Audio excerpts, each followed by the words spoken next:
অনেক পরশুদিন অর্থাৎ রবিবার দিন তাজিয়া মিছিলের মাধ্যমে কিন্তু তাদের এই শিয়া সম্প্রদায় যারা আছেন সেই আশুরার যে মুহররমের যে মিছিল সেটি তাজিয়া মিছিল সেটি শুরু হবে। এর আগে কিন্তু আজকে আমরা এসেছি, প্রস্তুতি পুরোপুরি সম্পন্ন। আইন শৃঙ্খলা বাহিনীর পক্ষ থেকেও পুরোপুরিভাবে প্রস্তুতি সম্পন্ন করা হয়েছে। আমরা সিসিটিভি দেখেছি, এখানে সিসিটিভির মাধ্যমে কিন্তু পুরো এই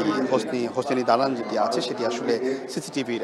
আওতাভুক্ত করা হয়েছে। আরেকটি বিষয় আপনাকে বলি, এখান থেকে আজকে সকাল থেকে কিন্তু আমরা দেখেছি যে এখানকার যারা আসলে এই বিভিন্ন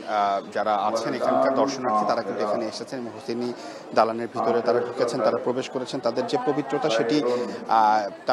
তারা রক্ষা করছেন এবং একই সাথে তাদের যে আয়োজন সেটি কিন্তু পালন করা হচ্ছে। আমি এখানকার সিকিউরিটি প্রধান যিনি আছেন তার সাথে কথা বলেছিলাম, তিনি আমাদেরকে বলেছেন অন্যান্য বছর হচ্ছে কিন্তু এবার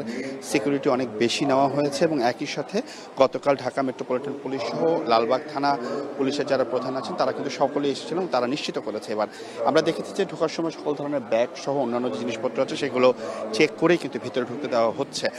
আরেকটি বিষয় আপনাকে বলি, আজকে সন্ধ্যা 7টায় মাগরিবের নামাজের পর একটি মিছিল আছে, আগামীকাল একটি মিছিল আছে রাতের বেলা এবং পরশুদিন ভোর 6টায় কিন্তু তাজিয়া মিছিল শুরু হবে। আপনি নিশ্চয়ই জানেন যে এই যে আশুরার যে ইতিহাস সেটি কিন্তু মুসলিমদের কাছে সবচেয়ে স্মরণীয় এবং হৃদয় বিদারক। একই সাথে 61 হিজরির এই দিনেই কিন্তু আসলে মাত্র 72 জন সহযোগী দিয়ে বীর সেনা ইমাম হোসেন রাদিয়াল্লাহু তাআলা আনহু এজিদের 22,000 সৈন্যের এক বিশাল বাহিনীর বিপক্ষে কিন্তু লড়েছেন এবং শাহাদাত বরণ করেছেন এবং বলা হয়ে থাকে যে সত্য ন্যায়ের এক মহান আদর্শ হচ্ছে এই আশুরা। এবং এই দিনটি আসলে পৃথিবীর বিভিন্ন দেশে যারা মুসলিম সম্প্রদায় আছেন তারা সকলেই পালন করে থাকে এবং আপনি নিশ্চয়ই দেখতে পাচ্ছেন কিংবা শুনতে পাচ্ছেন কিছুক্ষণ পরে আসলে এই হোসেনি দালানে জুমার নামাজের আয়োজন করা হয়েছে, জুমার নামাজ আয়োজন করা হবে এবং একই সাথে আমি এখানকার কয়েকজন দর্শনার্থী যারা আছেন তাদের সাথে কথা বলেছি, তারা বলেছেন যে তাদের অন্যান্য বছরের মতো কিন্তু এবছর তারা পুরোপুরি প্রস্তুত এবং তারা কিন্তু সকল ধরনের প্রস্তুতি নিয়ে আসলে এখানে আসছেন। একই সাথে আমরা সকালে এখানে দেখেছি যে এই তাজিয়া মিছিলের শুরুতে যে দুটি ঘোড়া থাকবে সেই ঘোড়া দুটিকেও কিন্তু পরিষ্কার পরিচ্ছন্ন করা হচ্ছে এবং একই সাথে এই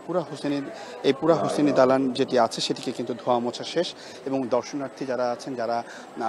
মুসলিম ছাড়া অন্যান্য ধর্মের যারা আছেন তারাও কিন্তু এই হোসেনি দালানে এসেছেন, তারা এটি দেখছেন এবং এখানকার যে